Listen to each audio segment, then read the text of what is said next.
In the spring of 2022, Cambridge University reported the mysterious reappearance of a pair of priceless artifacts.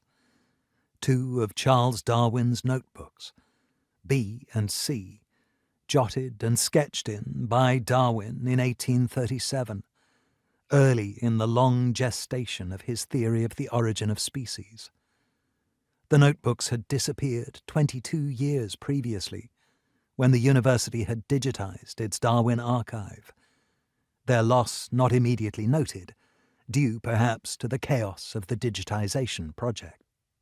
The notebooks had been stored together in a small, paperback-sized box, and were at first presumed lost somewhere on the 130 miles of shelving in the vaults of the university library. But repeated searches over almost 2 decades turned up nothing. The university librarians admitted defeat in 2017, and slightly red-faced and sweaty-palmed, one imagines, finally reached out to the public for information. We are appealing for anyone with any knowledge of the whereabouts of these priceless artifacts to contact us. They are extremely valuable and important, both to the university and anyone interested in the history of science, said Detective Sergeant Sharon Burrell of Cambridgeshire Police. D.S. Burrell was not exaggerating the importance of these notebooks. In Notebook B lies the earliest known diagram of an evolutionary tree drawn by Darwin, what we now call the Tree of Life sketch, Figure 1 in the bonus PDF.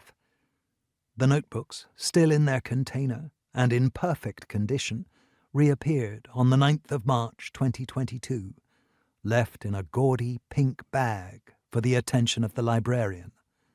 The identity of the thief remains unknown. Darwin's famous Tree of Life, annotated with the gnomic comment, "I think," is small and simple, but manages, nevertheless, to be an accurate prototype of the trees we use today. Its simplicity is precisely what makes it such a perfect diagram, easily understood, but capable at the same time of conveying a huge amount of information. At the bottom we can discern a root that tells us about the long-dead ancestor that would spawn all the species on the tree. Upwards from this root grows a trunk, whose extent shows us the passing of time. At some point the trunk divides, a single species becoming 2, and these 2 evolving to become different. Each of these sister branches goes on to divide again to produce more branches. Finally, at the very tips of each branch, we find species.